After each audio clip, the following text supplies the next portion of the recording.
21년에 이제 나오셨어요. 쭉 예. 경제 상황 어려운 거 좋은 걸 다 겪어보셨거든요.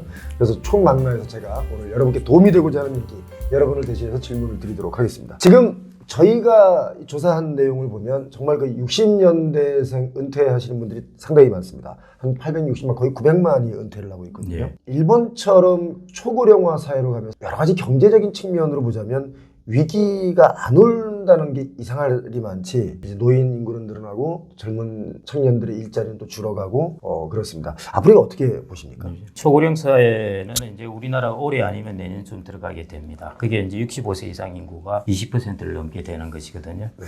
근데 여러분들 이제 초고령 사회는 아주 긴 호흡으로 보셔야 됩니다. 여러분들 아마 서울에서 양양까지 가는 고속도로 타보셨으면 아실 텐데요. 불이 언제쯤 끝났나 하는데 터널이 또 계속 이어집니다. 그게 이제 일본 초고령 사회의 특징이라고 볼 수 있는데요. 일본은 지금 초고령 사회를 우리나라보다 한 20년이나 앞서서 이제 진행이 되었음에도 불구하고 아직도 일본이 고령화에서 벗어나려면요. 적어도 20년 이상 좀 시간이 아직도 남아 있습니다. 그러니까 우리나라가 지금부터 이제 초고령 사회에 들어가고 이 고령 사회라는 파고를 벗어나려면은 앞으로 적어도 한 40년은 좋게 걸린다는 소리입니다. 그래서 여러분들 초고령 사회라는 것은 이제 들어갔습니다. 그리고 고령화 그다음에 이것의 부작용은 이제부터 시작될 것이고요. 그게 부동산이라든지 다른 여러 분야에 영향을 미치는 것들이 이제부터 차츰차츰 나타날 것이고 2040년을 넘어가면은 이제 거의 절벽으로 떨어지듯이 어떤 방식으로도 제어할 수 없을 정도로 이제 급하게 진행되게 됩니다. 그래서 앞으로의 사회에서는 새로운 그런 어떤 패러다임이 형성되리라고 보아집니다. 그래서 그런 변화에 대해서 긴 호흡으로 좀 대응을 해야 되지 않을까 그렇게 생각을 하고 있습니다. 이제 그렇다 보니까 정말 많은 분들이 아파트 값이 이렇게 하락했다가 많이 치고 올라와서 이제 치고 온 것에 조금 반해서 조금 하락했다가 이게 앞으로 더 하락하나 싶었는데 23년 13 대책이 나오면서 다시 반등을 했다가 요즘 다시 저희가 보는 데이터로는 하락 국면에 또 다시 접어들었다라고 생각이 드는데 선생님은 어떻게 보십니까? 저는 데이터를 보시면 아실 겁니다. 아파트 가격 지수가요. 코로나19 때 금리를 이제 급하게 인하하면서 마치 봉우리처럼 점프했다가 다시 이제 원 상태로 돌아간 모습. 그래서 이제부터 이제 문제인데요. 네. 아파트 가격이 고점 대비해서 한 25% 정도 떨어졌는데요. 여러분들 잘 보시면은 서울 시내 각 구별로 아파트 가격 지수가 다 나와 있습니다. 그런데 거의 안 떨어진 구도 있고요. 또 한 25% 평균적으로 떨어진 구도 있습니다. 그러니까 아파트 가격이 상승할 때는 금리 요인으로 다 같이 상승을 했다가 그 다음에 떨어질 때는 차별적으로 지금 떨어진다는 것입니다. 그래서 용산구, 강남구, 서초구, 양천구 이런 곳들이 덜 떨어진 곳에 해당되고요. 도봉구, 노원구 이런 쪽은 좀 많이 떨어진 곳에 해당됩니다. 그러니까 심지어 서울에서조차 이제 가격 차별화 현상이 일어나고 있는 것이고요. 지방과 서울을 비교한다면 이 부분은 이제 더욱더 이제 가격 차별화가 일어날 것이고 그리고 이제 아파트 가격이 금방 이렇게 다시 되치고 올라갈까?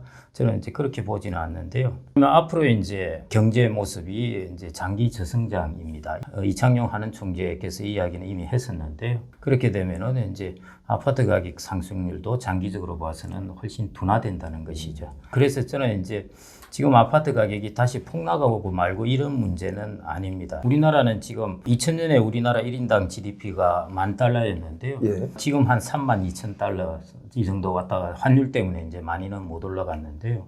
우리나라 소득이 이렇게 많이 증가한 것은 이제 생각지 않고 지금 아파트 가격만 많이 올랐다고 그러는데요. 사실은 소득도 우리나라가 과거 20년 동안 많이 증가했습니다. 그래서 저는 그렇게 이제 버블성으로 이렇게 급락하거나 이럴 거라고는 보아지지 않고요. 다만 앞으로 지금까지 여러분들이 한 20년 동안 보아왔던 아파트 가격 상승률보다는 훨씬 낮은 상승률을 계속 보일 것이라는 것입니다. 제가 첫 번째 요인으로 이제 소득이라는 걸 말씀드렸습니다. 네, 그래 소득만 가지고 비교를 해본 것입니다. 그런데 이제 금리, 그 다음에 가구수, 그 다음에 GTX라든지 새집을 짓는 것이라든지 이런 이제 다른 요인들도 많이 있습니다. 특히 이제 어떤 매물으로 많이 가지고 있냐면 아시겠지만은 2014년인가 그때 최경환 부총리께서 빚내서 집 사라는 그때 그랬죠. 예, 그때 유달리 55세에서 64세의 가계 그 대출 비중이 확 늘어났어요. 그 사람들이 노후 준비를 해서 집을 샀던 것입니다. 임대해서 이제 하려고요. 사고 나서 2배 이상 오른 것입니다. 완전히 성공한 거죠. 이 메모리를 갖고 있는 것입니다. 앞으로도 내가 이거 사가지고 노후 준비를 하면은 지금 사고 나서 집값도 또 많이 오르고 내가 여기서 임대료도 많이 받고 그 메모리가 좀 있는 수가 있는데요. 심리학적으로 이런 이야기가 있습니다. 한 20년, 30년의 상황이 계속 지속되면은 다 이게 정상적인 상황이라고 다 받아들인다는 것입니다. 아, 심리적으로. 예, 예. 그러니까 우리나라가 2000년부터 한 20년 넘어 이루어진 이 상황. 금리가 8%에서 1%로 떨어지고 소득이 $10,000에서 $30,000로 오르고 가구 수가 엄청나게 600만 가구 이상 증가하고 사람들은 이 20년 동안의 메모리가 이제 정상이라고 생각하고 있는 것입니다. 그래서 저는 제일 먼저 우리가 살펴보아야 될 것은 과거 20년 동안에 이루어지면서 정상이라고 생각했던 이 메모리가 예. 거짓이라는 것입니다. 그래서 앞으로 20년을 바라보면서 투자 전략을 세워야 되는 것이죠. 예. 제가 꼭 여쭤보고 싶었던 부분인데요. 자산 가치가 예전에는 저희 국민들 평균이 한 7, 80%까지 가까이 부동산 자산이 많았어요. 예. 가계 자산 중에. 그런데 요즘은 이게 한 67% 이렇게 조금씩 그 부동산 자산이 좀 줄었는데 최근에 저희가 보는 데이터 중에는 지금 60대 넘으신 분들, 그러니까 그때 14년도에 집을 샀던 분들이라고 볼 수 있겠는데 그분들이 지금 집을 파는 분들이 꽤 있거든요. 있습니다. 예. 그럼 그분들은 팔아서 지금 금융자산 쪽으로 옮겨가는 것일까요? 이분들은 이제 새로운 패러다임에 이제 적응을 하시는 거죠. 그래서 이제 곰곰이한 판단을 해보셔야 될 겁니다. 이제 앞으로 주택이 주는 가격 상승률이 높을지, 미국의 혁신적인 기업들이 주는 이익 상승률이 높을지 이런 부분을 이제 판단하셔가지고요. 그런 분들은 이제 그렇게 이동을 하시는 것이죠. 또 하나는 이제 우리나라의 통화에 관계된 문제입니다. 네. 현금을 가지고 있던 예금을 가지고 있던 뭘 가지고 있던 우리나라의 자산을 갖고 있으면 원화입니다. 그런데 이 사람들이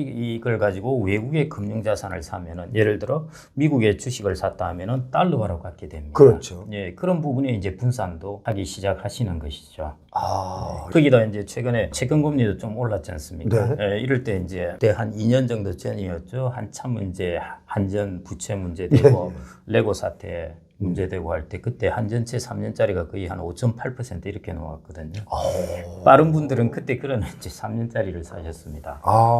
대단하시죠, 뭐. 꼭 많이 배워서 그랬다기보다는 시대 흐름의 촉에 따라 잘 가신 거 아닌가. 그다음에 그렇습니다. 요즘 젊은 세대들에게 정말 미안한 얘기지만 정말 힘든 시기가 오히려 앞에서 이 젊은 세대가 누려야 할 이익치를 앞에서 다 누린 게 아닌가 하는 생각도 제가 어렴풋이 한번 해봤고요. 또 요즘에 그렇게 이제 집을 60대 이후 70대 되신 분들이 사실 그 주택연금을 이 고점에 들어놓으신 분들이 있어요. 그러니까 주택연금을 들어서 나중에 그 연금 받는 게 나은 건지 아니면 지금 현금화를 해서 증여나 아니면 뭐 또 다른 다른 걸 하는 게 나은 건지 그 점에 대해서는 우리 어떻게 생각하십니까? 현재 집을 몇 채 가지고 있냐에 따라 다른데요. 아시다시피 주택연금은 자기가 거주하는 주택에 한해서만 이제 들 수가 있습니다. 네.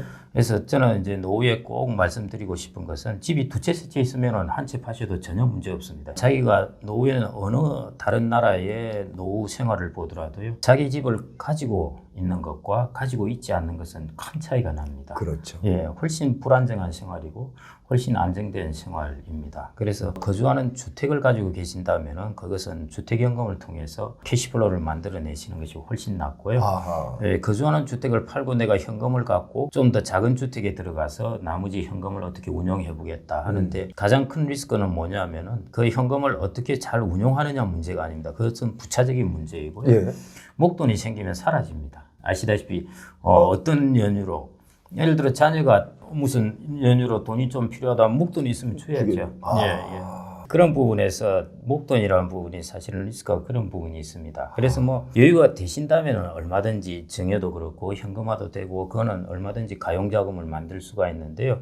그런 부분이 안 되면서 자기가 거주하는 주택이 한 채 정도, 뭐 두 채 정도 있다든지 뭐 이렇게 하면서 하는 부분은 조금 조심하셔야 되고요. 그다음에 이제 주택연금이 이제 공시가격 기준에서 9억까지 예. 주택연금 가입 조건이었다가 이게 12억까지로 늘어났습니다. 근데 공시가격 12억은 시가 기준으로 한다면은 한 17, 8억 정도 그렇죠. 됩니다. 그다음에 이제 주택이 두 채, 세 채라도 합쳐서 공시가격 12억이 하면은 그 중에 거주하는 주택은 한 채, 예.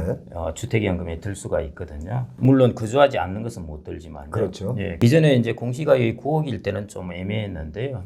주택을 두 채 가지고 계시면은 아마 공시가격이 12억으로 늘어나게 되면은 이제 가입 조건이 되실 수도 있습니다. 그러면은 자기가 사는 곳은 주택연금을 받고 그 다음에 한 채 더 가지고 있는 것은 임대를 줘서 임대료를 받고 수익을 예, 받고, 그렇게 예. 하면은 임대료와 주택연금 이 둘만 하더라도 거기에다가 국민연금 이렇게 더하면은 연금과 임대료만으로도 이제 노후소득을 좀 마련할 수가 있습니다. 아. 그래서 우리나라는 주택연금 제도가 조금 국가가 운영을 하다 보니까요. 예. 예, 이게 그래도 비교적 간편하고 좀 잘 되어 있는 편입니다. 아. 그래서 이런 걸 이렇게 활용하셔도 됩니다. 아주 좋은데요, 지금 말씀 들어보니까. 예, 예.